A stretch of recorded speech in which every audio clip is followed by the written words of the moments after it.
धार्मिक विधिबाट उपचारका नाममा युवतीहरूको यौन शोषण गरेको आरोपमा एकजना लामालाई 7 वर्षको कैद सजाय। मृगौला तस्करीमा संलग्न गृह मन्त्रालयका अधिकृत सहित 5 जना पक्राउ। मुलुक विकास र समृद्धिको बाटोमा अघि बढेको प्रधानमन्त्री ओलीको भनाई। राष्ट्रिय एकताको सन्देश दिन समेत सफल भएको दावी। जुम्लाका कृषक पुनः मार्सी धान उत्पादनतर्फ आकर्षित। व्यापारीहरूले गाउँमै गएर किन्न थाले। ब्रेक्जिट प्रक्रियाबारे बेलायत सरकार युरोपियन युनियनका प्रतिनिधिबीच आज वार्ता हुँदै सहमतिको सम्भावना भने कम। र नेपाली लेग स्पिनर सन्दीप लामिछाने कीर्तिमानी मूल्यमा बर्मिङगम फोनिक्समा अनुबन्धित करिब 1.5 करोड रुपियाँ पाउने। नमस्कार, कान्तिपुर डायरीका साथमा दिवा र म अनिल। समाचार अब विस्तारमा।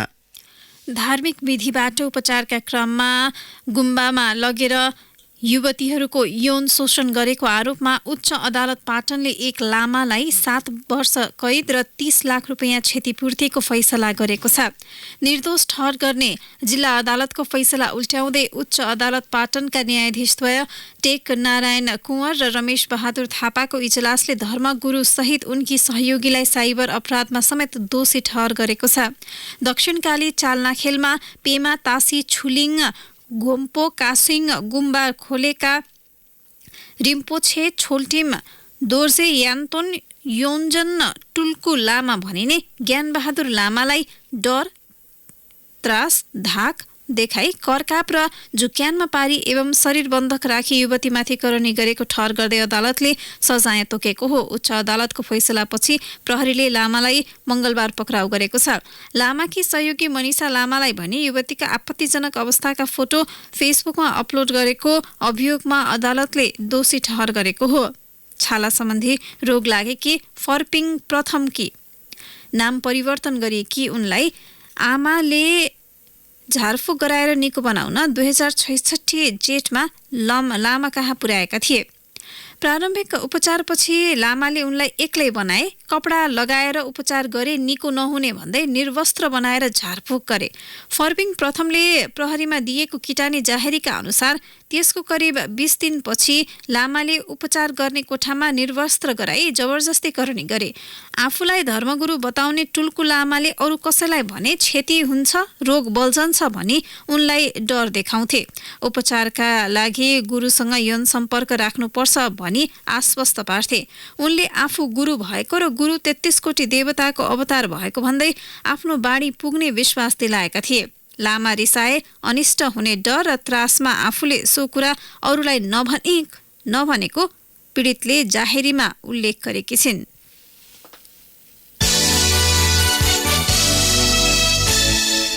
मृगौला तस्करीमा संलग्न रहेको आरोपमा गृहमन्त्रीको निजी सचिवालयमा कार्यरत एक अधिकृत, ललितपुरको पुल्चोक स्थित निदान अस्पतालका प्रमुख कार्यकारी अधिकृत, सोही अस्पतालका कानून अधिकृत, चिकित्सक र मृगौला लिने व्यक्ति गरी 5 जना पक्राउ परेका छन्।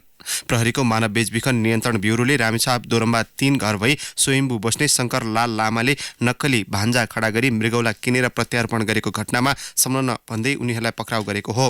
पक्राउ परेकामा गृहमन्त्री रामबहादुर थापाको निजी सचिवालयमा कार्यरत अधिकृत रामचन्द्र आले, मृगौला प्रत्यारोपण गर्ने निदान अस्पतालका प्रमुख कार्यकारी अधिकृत विपेन्द्र प्रधान, कानून अधिकृत कुमुद कुमार भट्टराई, डाक्टर राजेश पन्त र लामा छन्।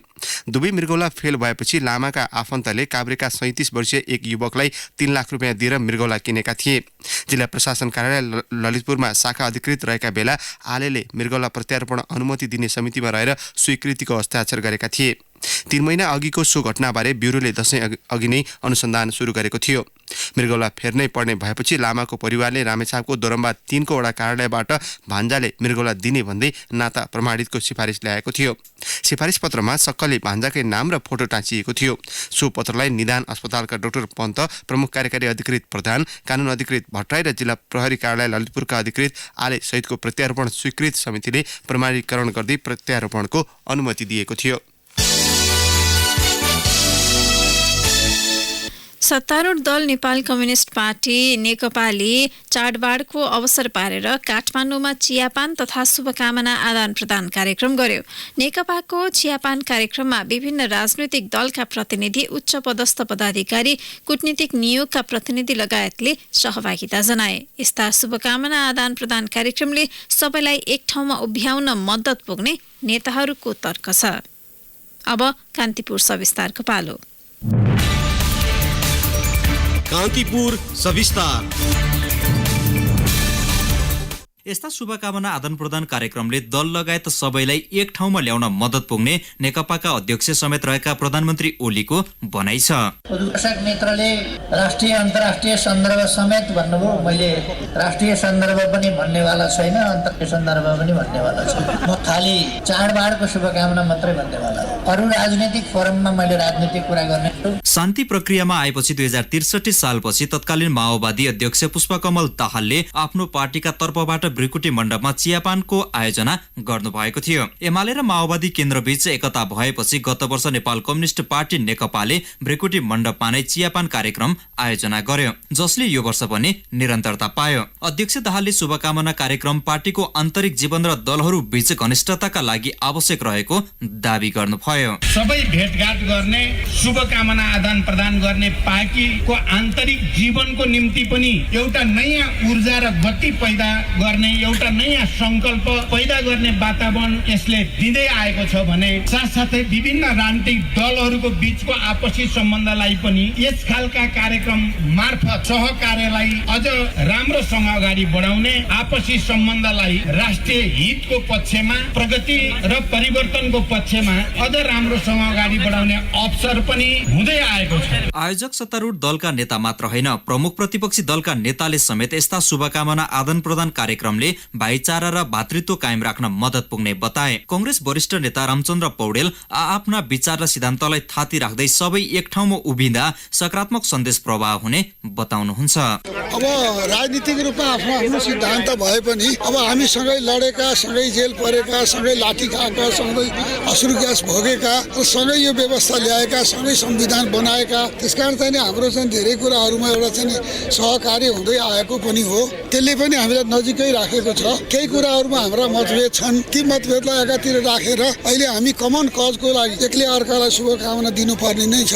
चियापान कार्यक्रममा शुभकामना आदान प्रदान चलिरहँदा दलहरू बीचको घोषपेचले भने भ्रिकुटी मण्डपको माहौल केही बेर ततायो। एमाले र माओवादी केन्द्र बीच 2075 जेठ 3 गते एकता भएपछि सभामुख र उपसभामुख फरक फरक दलबाट हुनुपर्ने आवाज उठाउँदै आएको कंग्रेसले नेकपाको चियापान कार्यक्रममा समेत सो मुद्दा उठायो। सभामुख पद खाली रहेको अवस्थालाई समातेर कंग्रेस वरिष्ठ नेता पौडेलले दुई मध्ये एक पदमा कंग्रेसको दावेदारी प्रस्तुत गर्नुभयो। संविधान अनुसार एउटै दलको सभामुख र उपसभामुख हुँदैन। सभामुख र उपसभामुख मध्ये एउटा चाहिँ सत्ता पार्टीले ल्याओस्, एउटा चाहिँ प्रतिपक्षले ल्याओस्। यही नै हो संविधानको स्पिरिट। संविधानको स्पिरिट अनुसार काम गर्नु। त्यो भयो भने हामी च्यालेन्ज गर्छौँ। हामी सदनमा चाहिँ हामी विरोध गर्छौँ, हामी बाहिर पनि विरोध गर्छौँ, सदनदेखि सडकसम्म विरोध गर्छौँ। सदनमा रहेका हाम्रो साथीहरूलाई पनि यस्तो लाछीपना नदेखाऊ भनेर भन्छु म त। सत्ता नेतृत्वकर्ता दल नेकपाकै आयोजनामा जारी चियापान कार्यक्रममा तातो चियाको कप केही बेर थन्क्याएर माइक्रोफोन समाउन पुगेका राप्रपा अध्यक्ष कमल थापाले सत्तारूढ दलले अपेक्षाकृत काम गर्न नसकेको आरोप लगाउनु भयो। 2/3 बहुमत प्राप्त गरेको सरकार छ। संविधान निर्माण भएर चुनाव भइसकेपछि आम जनताले देशमा शान्ति, स्थायित्व र कायम हुने र देशको सम्पूर्ण ध्यान आर्थिक विकासतर्फ केन्द्रित हुने एउटा आमूल परिवर्तन तर्फ देश अगाडि बढ्ने जुन आशा र अपेक्षा गरिएको थियो, त्यसमा निश्चय पनि 2/3 बहुमतको सरकार पूर्ण रूपमा सफल हुन सकेको छैन। केही न केही राम्रा कामहरू पनि भएका छन्, तर त्यो पर्याप्त छैन। जनतामा अझ पनि असन्तुष्टि र आक्रोशको अवस्था छ। राप्रपा अध्यक्ष थापाले विकासको काममा सरकारले प्राथमिकता दिन नसकेको बताइरहँदा प्रधानमन्त्री ओली भने विकासका काममा सरकारलाई खोट लगाउने ठाउँ नभएको तर्क गर्न पछि पर्नु भएन। मैले भन्ने गरेको छु, सम्भ्रान्त वर्गलाई त्यति फरक परेको छैन। जसको बिल्डिङ छँदै थियो, घर छँदै थियो, गाडी छँदै थियो, सम्पत्ति छँदै थियो, राम्रो जागिर छँदै थियो, राम्रो उद्योग छँदै थियो, फरक नपरेको होला। छोराछोरी राम्रै ठाउँमा विदेशमै पढाइएको थियो, फरक नपरेको होला। तर बुढाबुढीहरूलाई गएर सोध्नुहोस् त जीवनमा फरक परेको छ कि छैन? स्वास्थ्य बिमाको व्यवस्था गरिएको छ, फरक परेको छ कि छैन? हरेक नेपालीको ब्याङ्क खाता खोल्न 100 रुपियाँ दिएर सुरु गराइएको छ, फरक परेको छ कि छैन? नेपालको पानीमा जनताको लगानी भनेर अभियान चलाइएको छ, फरक परेको छ कि छैन? ऊर्जामा सेयर होल्डर भएको छ, बाटाहरू बनेका छन्, पोखरामा एयरपोर्ट तयार हुन लाग्यो, भैरवमा एयरपोर्ट तयार हुन लाग्यो। पूर्व कानून मन्त्री समेत रहेका नेकपाकै नेता शेरबहादुर तामाङ पनि भाइचारा कायम राख्न शुभकामना आदान प्रदान कार्यक्रमले मद्दत पुग्ने बताउनुहुन्छ। वर्षभरि राजनीतिक दल अथवा नेता नेतृत्वको बीचमा भएको चाहिँ अनबनहरू, असमझदारीहरूलाई यसले चाहिँ कम गर्ने काम गर्छ र यसले कति राष्ट्रिय एकताको प्रवर्धन गर्छ। त्यही हिसाबले सबै दलहरूले यो गर्नु सकारात्मक नै हो। यो हिसाबले चाहिँ दलहरू कमसेकम एक ठाउँमा बसेर मतलब राष्ट्रिय चाडकै सन्दर्भमा पनि एक ठाउँमा बसेर एउटा राष्ट्रिय एकता निर्माणको विकासको सन्दर्भमा मिलेर अगाडि जान सक्छन् भन्ने सन्देश चाहिँ यस्तो खालको चियापानले दिन्छ। नेकपाले पार्टी एकतापछि चाडपर्वको अवसर पारेर दोस्रो पटक शुभकामना आदान प्रदान कार्यक्रम मनाउँदा कार्यकर्ता भने एकताको काम नटुङ्गिँदा केही निराश देखिन्थे। एकताको काम अधुरै रहेका समय बेला बेला सार्वजनिक हुने शीर्ष नेताहरू बीचको गुटगत राजनीतिले कार्यकर्ताको मन भने अमिल्याएकै छ।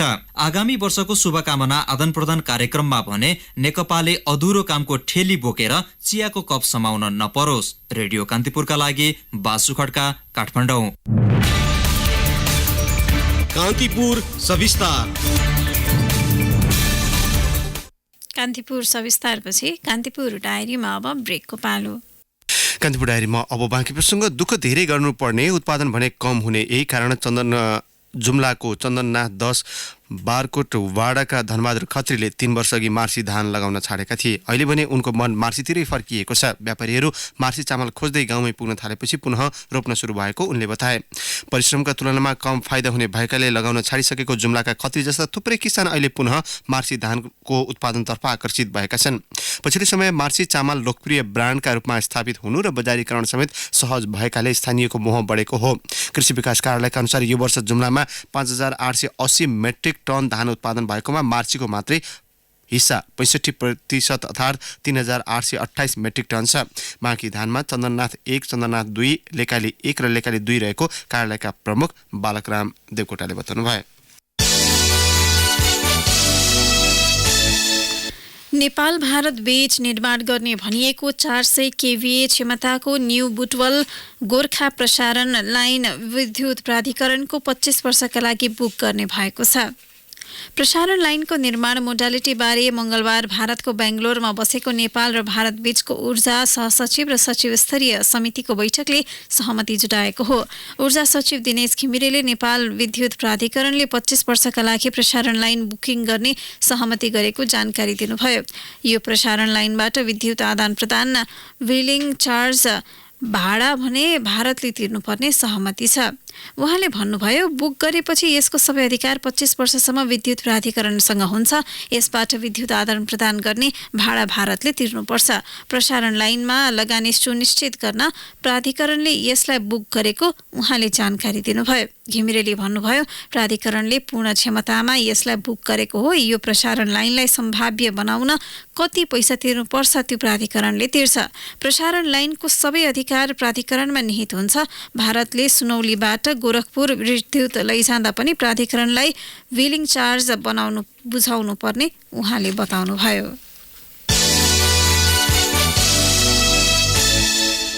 औषधि व्यवस्था विभागले उत्पादक र पैठारीकर्तालाई ग्यास्ट्रिकमा उपयोग गरिने रेनिटिडिन औषधिमा हालै देखिएको अशुद्धताले क्यान्सर उत्पन्न गराउने सम्भावना देखिएको जनाउँदै विशेष सतर्कता अपनाउन आग्रह गरेको छ। यो औषधिले पेटमा एसिड उत्पादनमा कमी ल्याउँछ। यसको उपयोग सामान्य रूपमा ग्यास्ट्रोओसोफेगल रिफ्लेक्स लगायत अन्य समस्या देखिन्छ। DDA का अनुसार यो अन्य मुलुकमा यो औषधिको अशुद्धतालाई international agency for research on क्यान्सरले मानिसमा क्यान्सर गराउन सक्ने पनि वर्गीकरण गरेको छ। DDAले स्वदेशी उद्योगको हकमा रेनिटिडिन उत्पादनको कच्चा पदार्थ तयारी औषधि पैठारीका हकमा NDM अशुद्धता नभएको यकिन गरी आवश्यक व्यवस्था गर्न अनुरोध समेत गरेको छ। संयुक्त राष्ट्र संघको निकाय युनेस्को मोनिटरिङ मिसनले काठमाडौँ उपत्यकाको विश्व सम्पदा सूचीको सूचीकृत क्षेत्रको अध्ययन सुरु गरेको छ। युनेस्को विश्व सम्पदा केन्द्रले 2 जना विज्ञ टोली अध्ययनका लागि खटाएको हो। भुइँचालो आए यता यहाँका सम्पदा अध्ययन गर्न 2 पटक यस्तो मिसन आइसकेको छ। सन् 2015मा जर्मनीको बोनमा विश्व सम्पदा कमिटीको बैठकबाट उपत्यकाका विश्व सम्पदा स्थललाई खतराको सूचीमा राख्न ड्राफ्ट डिजाइन हुँदै आएको थियो। त्यस यताका प्रत्येक सेसनमा उपत्यकाका विश्व सम्पदालाई खतराको सूचीमा राख्ने प्रस्ताव राख्दै आएको छ।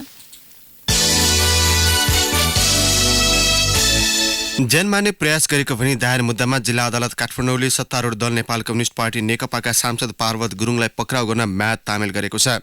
विश्वध्वज खड्काले दायर गरेको जाहेरी सहितको मुद्दामा जिल्ला अदालतले दोलखा जिल्ला अदालतमा पत्र पठाई म्याद तामेल गरेको हो। आरोप प्रमाणित भए गुरुङलाई 10 वर्षसम्म कैद र 1 लाख रुपियाँसम्म जरिवाना हुन सक्नेछ। जिल्ला अदालत काठमाडौँका श्रेष्ठदार आनन्द श्रेष्ठले गुरुङका नाममा काठमाडौँबाट म्याद तामेल गर्न दोलखा पत्र पुगेको पुष्टि गर्नुभयो। कान्तिपुर डायरीमा पुनः ब्रेकको पालो। ब्रेकपछि अब आर्थिक प्रसङ्ग। सुन अनुगमनका क्रममा गरेको मुचुल्का अभिलेखका फाइल पनि गायब भएको खुलेको छ। तत्कालीन वाणिज्य तथा आपूर्ति विभागका निरीक्षक अधिकृतहरूले 2069 सालदेखि विभिन्न क्षेत्रमा सुन पसल अनुगमन गरेका थिए। स्रोतका अनुसार सुन अनुगमनको कुनै पनि फाइल विभागमा छैन। अनुगमनमा संलग्न एक अधिकारीले भने सुरुमा वाणिज्य तथा आपूर्ति विभाग एउटै थिए। आपूर्ति विभाग छुट्टिएपछि पुरानो फाइल त्यतै रह्यो। त्यसपश्चात पुनः आपूर्तिलाई वाणिज्यसँग मर्ज गरियो। मर्ज हुँदा फाइल त्यहीँ रहे। अहिले सुनको फाइल भेट्टाउन मुस्किल छ। ती अधिकारीका अनुसार अहिलेका अधिकांश नयाँ कर्मचारी छन्। नयाँ कर्मचारीलाई केही जानकारी नभएको अर्का अधिकारी बताउँछन्। नयाँ कर्मचारीहरूले आफूलाई जानकारी नभएको बताए पनि पूर्व महानिर्देशक, अनुगमन शाखा निर्देशक तथा निरीक्षक अधिकृतहरूले भने सुरुको बेला निरीक्षक अधिकृत र स्टोरलाई बुझाएको बताउँछन्। उनीहरूले कसलाई बुझायो भने खुलाएनन्। विकास सम्भव छ मजबुत निर्माणले। मजबुत निर्माण बन्छ अम्बे स्टिल्सले। अम्बे स्टिल्स जे बन्छ दिगो बन्छ। अब एउटा अन्तर्राष्ट्रिय प्रसङ्ग। बेलायत सरकार र युरोपियन युनियनका प्रतिनिधिबीच आज हुने ब्रेक्जिट वार्तामा कुनै सम्झौता नहुने भएको छ। बेलायत सरकारको एक उच्च स्रोतलाई उद्धृत गर्दै बीबीसीले ब्रसेल्समा अन्तिम समयमा हुन लागेको वार्तामा सम्झौताका प्राविधिक पक्षमा छलफल भए पनि सहमति नहुने उल्लेख गरेको छ। युरोपियन युनियनबाट बेलायतको बहिर्गमन सम्बन्धी दस्तावेजमा सहमतिपछि EU काउन्सिल बैठक बस्ने तयारी भए पनि योजना सफल हुने सङ्केत भने देखिएको छैन। अब खेल प्रसङ्ग।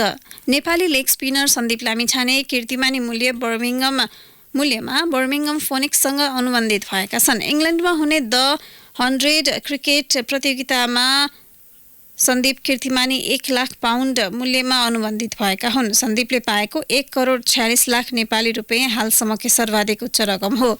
उनलाई सो क्लबले दोस्रो राउन्डमै टिममा राखेको थियो। सन् 2020 को जुलाई 17 देखि अगस्त 16 सम्म चल्ने प्रतियोगितामा 8 टोलीले राउन्ड रोबिन लिगका आधारमा प्रतिस्पर्धा गर्नेछन्। सन्दीप रहेको टोलीमा Moeen Ali, Chris Woakes, Shakib Al Hasan, Nicholas Pooran लगायतका खेलाडी रहेका छन्। हिजै उनलाई युएमा हुने T20 क्रिकेटका लागि कर्नाटक टस्कर्सले पनि टोलीमा अनुबन्धित गरेको छ।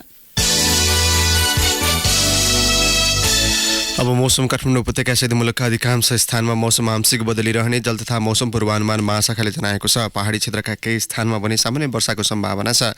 केही बेरअघि 17 डिग्री सेल्सियस मापन गरिएको काठमाडौँ उपत्यकाको अधिकतम तापक्रम आज 24 डिग्रीसम्म पुग्न सक्नेछ। सूर्योदय बिहान 6:05 भए पनि सूर्यास्त भरे साँझ 5:34 हुनेछ। हवस्, तिनै प्रसङ्गसहित कान्तिपुर डायरीको यो बुलेटिन अहिलेलाई यहीँ सकिन्छ। हाम्रो अर्को बुलेटिन बिहान 8 बजे डेभलपमेन्ट एन्ड इकोनोमिक्स डायरी हुनेछ। तबसम्मका लागि कान्तिपुर डायरीबाट साथी दिवा र म अनिल बिदा माग्छौँ। नमस्कार।